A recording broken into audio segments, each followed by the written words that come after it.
Havia um ladrão que ganhava vida roubando os peregrinos na estrada entre Meca e Medina. Oi gente, tudo bem? Eu sou Ana Lu e eu li O Alforge, da Bahina Djavani, com tradução para o português do Rubens Figueiredo.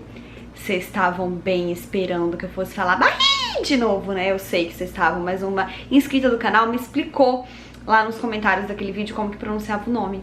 Daí eu acho que eu tentei falar de uma maneira mais razoável, mas a Bahia será inesquecível pra mim e pra vocês também, eu sei. Agora, isso não importa, vamos falar um pouco sobre esse livro. Bom, O Alforge saiu pela primeira vez aqui no Brasil pela TAG, Experiências Literárias. E eu lembro que desde a época que ele saiu pelo Clube, eu já fiquei curiosa pra ler, porque muita gente falava muito bem dele na época. Eu lembro que eu vi algumas resenhas e fiquei com muita vontade de ler. Ele parecia um livro que tinha uma estrutura muito própria, o que se confirmou quando eu finalmente li.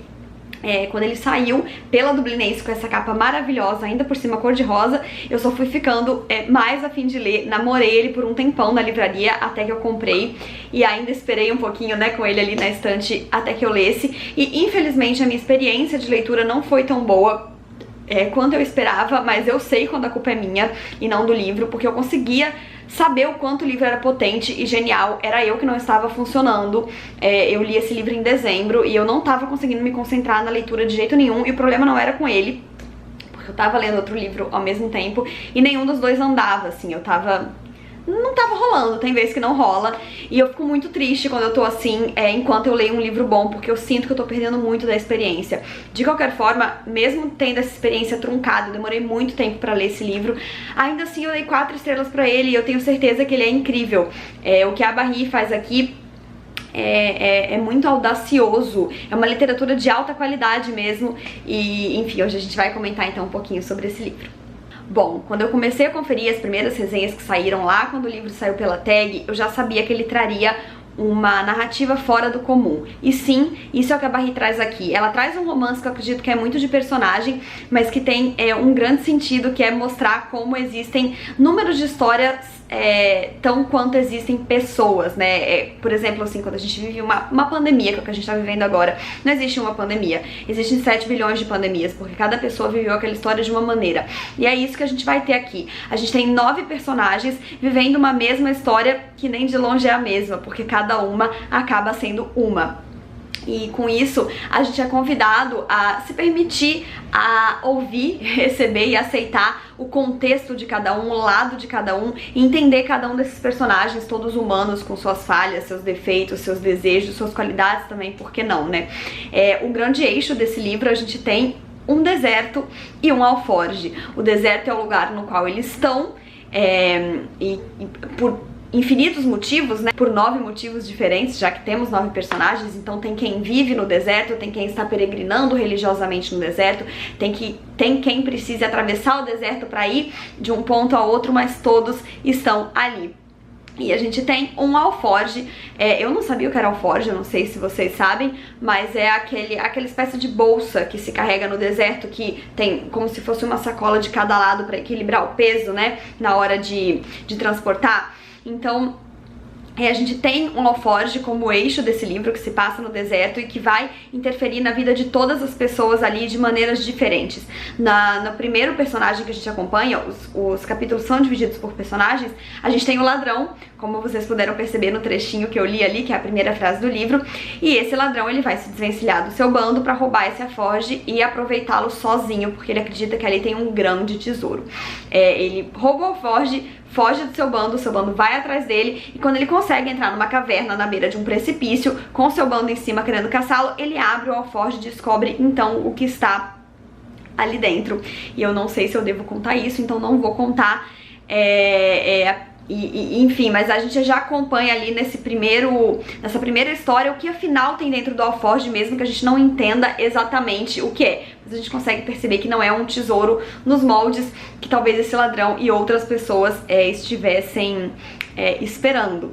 A partir de então, a gente vai conhecendo essas outras histórias que vão formando um panorama de uma história muito grande, em que essas vidas vão se cruzando, essas pessoas que estão passando pelo deserto por diferentes motivos, um beduíno, um padre, uma noiva, uma escrava. A gente vai cruzando essas histórias e todas elas vão ter essa questão em comum, porque o papo do Alforge vai cruzar o deserto e pessoas vão se relacionar com ele de maneiras diferentes. Algumas porque encontram o tesouro que estava dentro dele e nem sabem do que se trata, algumas porque continuam querendo alcançar esse tesouro como se ele fosse um grande esperando Godot, né? Eu acho que esse livro ele fala de fé de maneiras diferentes, e uma delas é isso, né, de você meio que focar todas as suas expectativas em uma coisa que você não sabe nem direito o que é. Então, os personagens que estão vivendo em função de encontrar esse tesouro que esse Alforge guarda, eles estão nessa eterna espera de Godot, né, não, quando eu achar esse tesouro a minha vida vai melhorar, a minha vida vai ter sentido, e isso não deixa de ser fé, né? Mas principalmente também o livro fala de fé de outras maneiras, porque ele fala de religião, de diferentes religiões. A gente tem personagens ali, como eu falei, a gente tem um padre, a gente tem personagens de diferentes religiões, e isso também é uma grande mostra do que a Barri traz aqui, que ela é uma escritora iraniana que cresceu em Uganda e atualmente mora no país de Gales, no Reino Unido, mas ela quer trazer para suas histórias, eu ainda não li nenhum outro livro dela, mas aparentemente, pelo que eu li sobre, ela quer trazer para suas histórias essa cultura que é a dela de berço, né? Então ela traz essa cultura árabe aqui pro livro, e nisso a gente vai ouvir falar sobre religião, mas não só sobre a cultura, sobre os costumes desse povo, né? O que eles estão fazendo no meio do deserto, por que 9 personagens estão no meio de um deserto, cada um tem um motivo, cada um tem um costume, todos fazem parte desse contexto, dessa cultura. Então uma das histórias mais fortes que a gente tem aqui é de uma noiva, uma menina muito nova, mas que foi prometida pra um cara bem mais velho, né? Vai salvar a família com esse dote e talvez ter mais segurança pra viver também,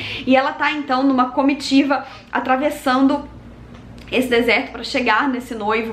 Essas são algumas questões culturais que a autora vai colocando e trabalhando na sua história. É um livro com muita coisa, ele não é um livro fácil de ler, e como eu falei, ele me pegou num momento em que eu tava com dificuldade de me concentrar, e ele traz muito conteúdo, toda a costura que a Barri faz para juntar essas histórias e fazer a gente entender cada um dos personagens e suas motivações, e terminar histórias sabendo que não existem vilões ou mocinhos, assim como na vida. O que ela acaba mostrando aqui é a humanidade, mas ela coloca também muito conteúdo sobre essa cultura que ela quer mostrar, e a gente consegue entender muito mais sobre o que se passa, por exemplo, no deserto, né?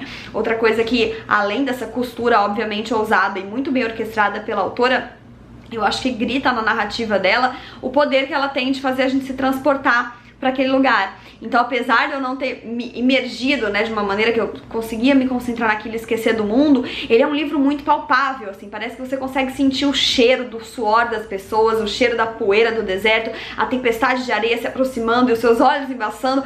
Toda essa narrativa dela me pegava nesse sentido, assim, parecia que eu tava sentindo e vendo na minha frente o que ela tava descrevendo, e pra mim isso é muito poder, né? Eu não sou, apesar de eu ter uma imaginação forte, a minha imaginação ela não é tão nítida, muitas vezes. E esse livro, principalmente quando eu leio, né? Eu não sou dessa pessoa que lê o livro e imagina aquilo acontecendo na minha frente. Mas nesse caso aconteceu muito. Eu acredito que seja um grande poder da autora, então, nos transportar dessa maneira para o contexto em que ela está narrando. É um livro muito bom, já tem outro livro da autora na estante, espero que eu pegue para ler em um momento em que eu esteja conseguindo me conectar mais com a leitura, porque eu tenho certeza que ela tem muito mais a entregar do que eu consegui absorver. De qualquer forma, indico muito esse livro para quem tá afim de se concentrar, porque como eu disse, ele é muita coisa. E é isso, gente, eu quero que vocês me contem aqui nos comentários se vocês já leram esse livro, se vocês têm vontade de ler, qual foi a sua vivência, a sua percepção dele, se vocês nunca tinham ouvido falar, porque eu vou adorar saber. Não esqueçam de se inscrever no canal se ainda não forem inscritos e deixarem o joinha se curtiram, porque isso ajuda muito o canal a crescer. Um beijo e até a próxima. Tchau!